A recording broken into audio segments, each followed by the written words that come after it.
Hi, I'm Dr. Maria Nemeth. I'm a PhD psychologist, master certified coach, and the founder and director of the Academy for Coaching Excellence. This podcast is about you and your relationship with money.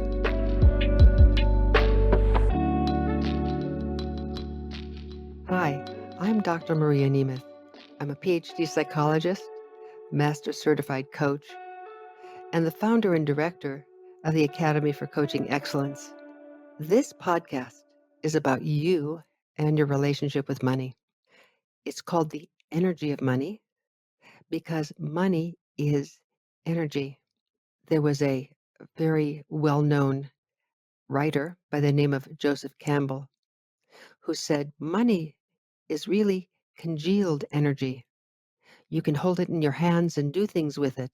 Now, granted, that was a little way back when we actually paid for a lot of things with dollar bills and then our credit cards. And now money, in many ways, has become just like a blip on a computer screen. But nevertheless, it's a very potent, powerful energy. I have asked a very dear friend of mine, Kalika Yap, to join me today on this podcast. To say that she's a friend is really putting it mildly because she is helping me almost single-handedly. I'll know, although it's with her crew as well, she's helping me make this work of mine available to more and more people.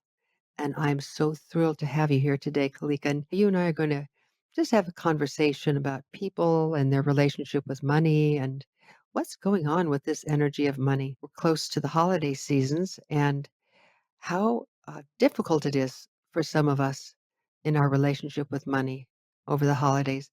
I imagine you found that too. Hi, Maria. It's so nice to be here with you. Yes, a lot of my friends are worried about the skyrocketing gas prices. They're trying to figure out how they're going to be paying for gifts, going out again. COVID has really put a sledgehammer in the economy, and now people are just wondering what they're going to be doing. So I would love to be able to have the audience listen to you and maybe give them some hope about what money is and how they can overcome all their fears and anxiety around money, especially around the holidays. Oh, absolutely. The holidays is such a special time for us, isn't it? And one of the things that's almost synonymous with this form of a holiday, Christmas, Hanukkah, Kwanzaa, Diwali, is that to a certain extent, greater or lesser, there are gifts involved. And gifting often means that you have to spend some of the energy of money. Now, you're hearing me say often, Kalika, because there are so many ways to create meaningful Christmases without spending a lot of money. And I've been working with people about this for maybe, I know dates me, but for about 35 years. And one of the things I ask people just straight out, it's a good kind of a coaching question. What kind of a Christmas or Kwanzaa or holiday do you want to be able to look back on 6 months from now? If 6 months from now, someone were to say to you, what did you do over the holidays? What would you say to them? What kind of memories would you bring up? Now, you notice people don't say, for the most part, what did you get over the holidays? Except, of course, if you're a kid and it's always about what did you get? I got a bike. I got even a bigger bike, whatever. But for most of us, people don't say, what did you get for the holidays? It's, what did you do? Who are you with? Did you have fun? Was it a good time being with them? Especially now. Was it great to be able to see and maybe even hug someone you hadn't been able to hug for the longest time? So the first question to ask is, look, what kind of a memory do I want to have about the holidays? From there, you can go on and create the holiday you truly want. For example, there was this woman who didn't have a lot of money at all, and she decided to do something I thought was really ingenious, and I've been passing this on to people for years now. She said, "I created a coupon book for my mom." I said, "What do you mean by a coupon book?" My mom lives with my dad now, and she takes care of him, and she works so hard just for taking care of all of his needs, and we kids I live an hour away from her, and I visit her, and sometimes we go out for lunch, but I thought, "What could I create that my mom would really love, that she could look back on and say, 'You know what? This was a great time.'" And so I made these little coupons. One is for a 20-minute back rub, me giving her this back rub. Even better, she said I gave her a 20-minute coupon for a foot rub, and she said, "I remember the look on my mom's face as I was rubbing her feet with these oils," and it was just so great. I'm remembering the gift I gave her and doing the dishes at her home for a whole week. Just things that would take her mind off of her usual errands and chores every day. One of the coupons was for dinner and a movie. One was taking my mom for a picnic in the springtime.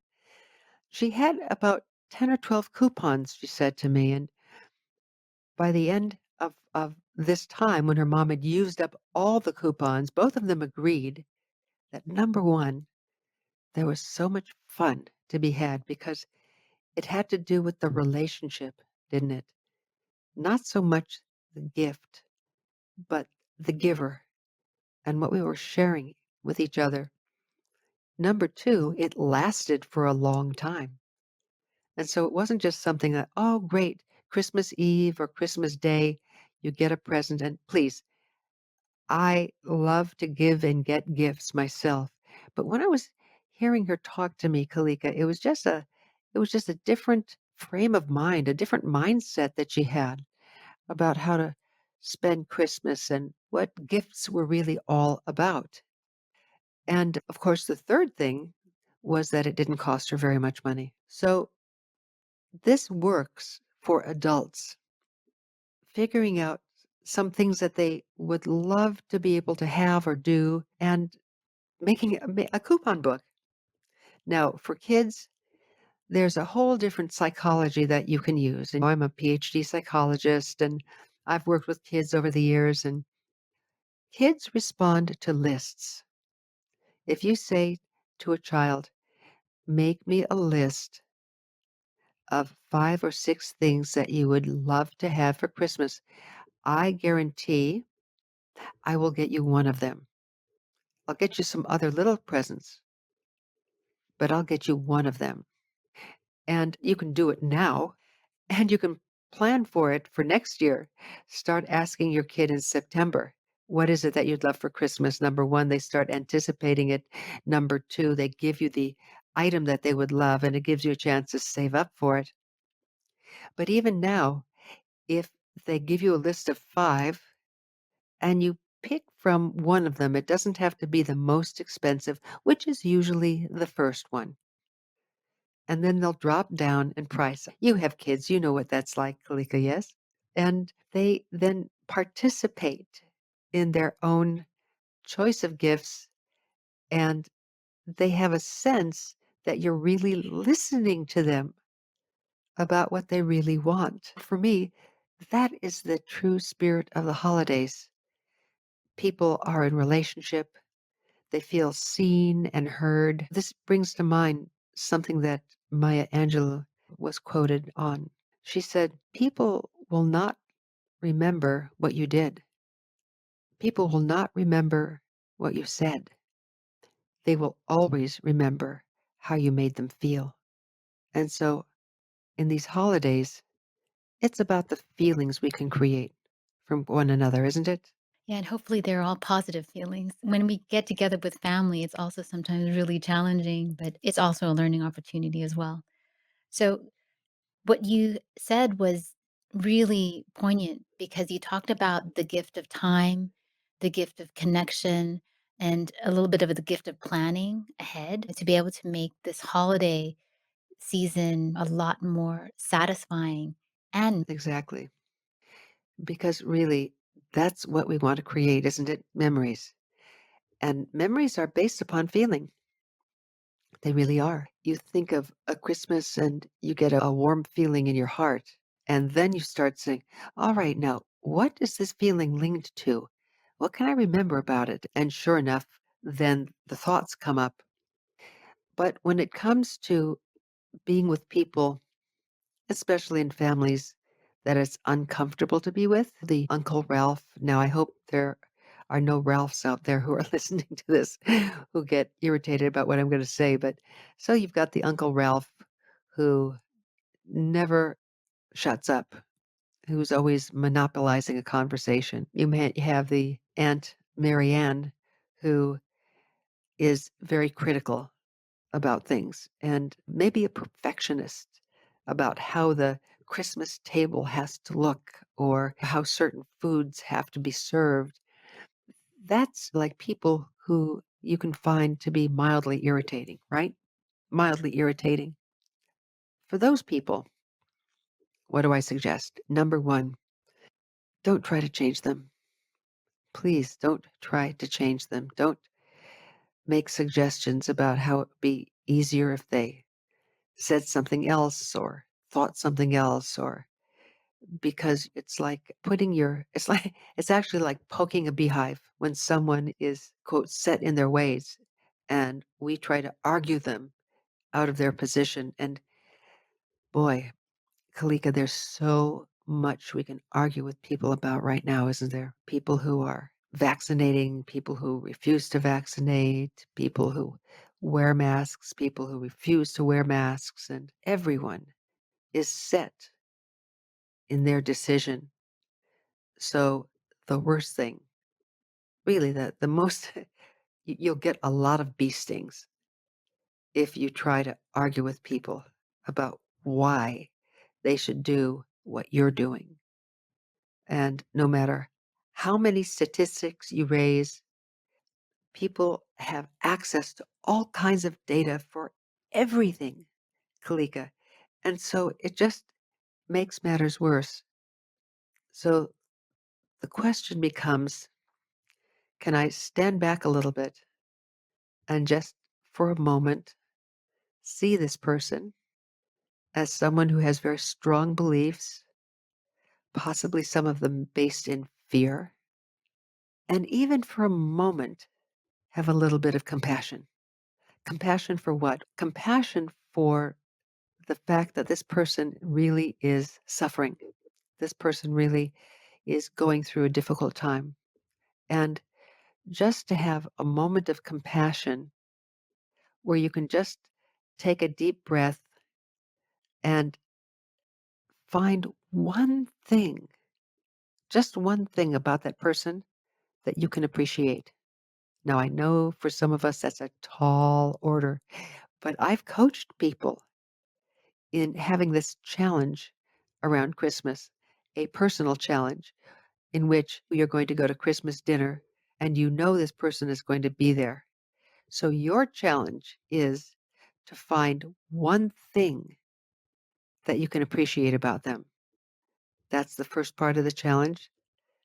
The second part, and this is like for extra credit, is to let them know that one thing you appreciate about them, whatever it is. Aunt Jane, you set the best table ever.